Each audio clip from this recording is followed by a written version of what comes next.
Salut à tous et bienvenue. Aujourd'hui, on plonge dans le monde minuscule mais incroyablement puissant des protéines. Préparez-vous à découvrir les machines qui, littéralement, nous font fonctionner. Alors, pour commencer, une petite question, mais elle est fondamentale. Qu'est-ce qui est vraiment aux commandes de tout? Du plus petit battement de cœur à la moindre de nos pensées. La réponse est fascinante. Et la voilà, la réponse, les protéines. Et non, on ne parle pas juste de nutriments dans notre assiette. Il s'agit de véritables machines complexes, renouvelées sans cesse dans nos cellules, chacune construite avec une précision d'horloger pour une tâche bien précise. Bon, c'est parti, on entre dans le vif du sujet.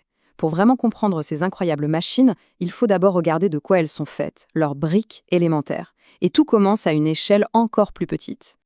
À la base de tout, il y a ce qu'on appelle les acides aminés. L'analogie la plus simple, c'est de les voir comme un alphabet. Avec seulement 20 lettres de base, la biologie est capable d'écrire des histoires d'une complexité infinie. Mais alors, comment ces lettres s'assemblent-elles pour former des mots? Eh bien, c'est grâce à une réaction chimique super élégante. Deux acides aminés se rapprochent, une molécule d'eau s'en va, et hop, une liaison très solide se crée, la liaison peptidique. C'est la grammaire de base de ce langage biologique. Et là, attention, c'est un point super important. Cette liaison peptidique, ce n'est pas une simple ficelle. Non, elle est rigide, elle est plane. Et cette rigidité est absolument fondamentale parce qu'elle va dicter la façon dont toute la chaîne pourra se replier sur elle-même plus tard. C'est la première règle du jeu en quelque sorte. Donc, à mesure qu'on assemble ces fameuses lettres, on obtient des mots de plus en plus longs. Deux acides aminés, c'est un dipeptide. Quelques-uns, un oligopeptide. Et quand la chaîne s'allonge vraiment au-delà de la centaine, eh bien là, on peut commencer à parler de protéines. C'est une question d'échelle. Ok, on a notre chaîne de lettres. Mais ce n'est que le début de l'aventure, croyez-moi. L'ordre de ces lettres, c'est une chose. Mais ce qui va se passer ensuite, c'est là que toute la magie opère.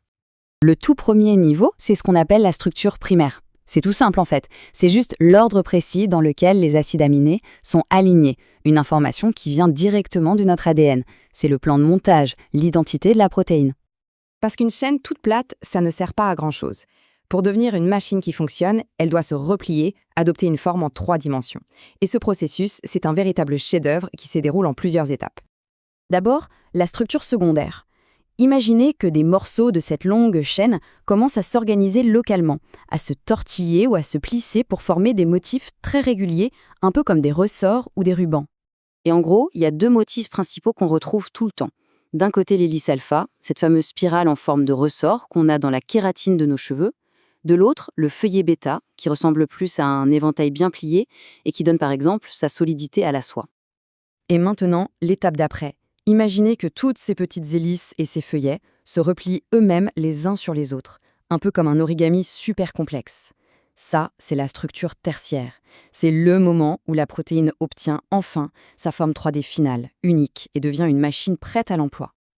Et pour les poids lourds, si on veut, il y a encore un niveau supérieur, la structure quaternaire. Là, ce sont plusieurs chaînes déjà repliées qui viennent s'assembler pour former une superstructure. Pensez à l'hémoglobine, avec ses 4 sous-unités qui doivent s'emboîter parfaitement pour fonctionner.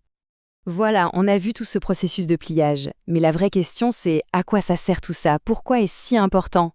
Eh bien, parce que dans cet univers, la forme d'une protéine, c'est absolument tout. Et la réponse, c'est vraiment le message clé à retenir.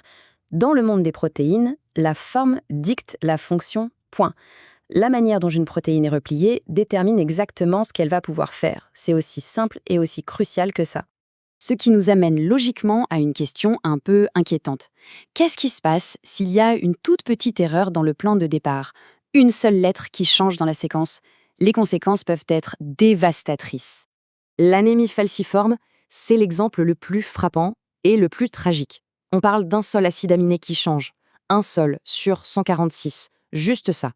Et ce changement minuscule fait que la protéine se replie mal, les molécules d'hémoglobine se collent les unes aux autres et déforment les globules rouges qui prennent cette forme de faucille. Bon, on a bien compris à quel point la structure est vitale. Maintenant, regardons un peu l'étendue incroyable des missions que ces machines accomplissent partout dans le corps. Et franchement, la liste est vertigineuse. Elles servent de charpente, comme le collagène, elles sont des transporteurs, comme l'hémoglobine, des catalyseurs de réactions chimiques, ce sont les enzymes, des régulateurs comme les hormones, et bien sûr notre première ligne de défense, les anticorps. Prenons les hormones par exemple. Parfois, ce sont des peptides tout petits, mais avec un impact gigantesque. L'insuline et le glucagon, ces deux-là, sont des peptides qui jouent un balai hyper précis pour réguler notre taux de sucre dans le sang. Tenez-vous bien, un chiffre assez fou, le collagène, une seule et unique protéine, représente à lui seul 25%, c'est-à-dire un quart de toute la masse de protéines chez les mammifères. Un quart! Et on revient sur notre star du transport, l'hémoglobine. Sa structure quaternaire à 4 sous-unités est un chef-d'œuvre d'efficience. Chaque sous-unité peut agripper une molécule d'oxygène. Bilan, une seule hémoglobine transporte 4 molécules d'oxygène d'un coup. Et on va finir là-dessus. Pensez-y une seconde. Chaque instant, notre corps réussit ce miracle de fabriquer des milliards de ces machines parfaites. On a vu l'exemple de l'anémie falciforme, mais ça ouvre une question bien plus large. Quelles autres maladies, quelles autres conséquences surviennent quand ce processus si délicat de repliement déraille ?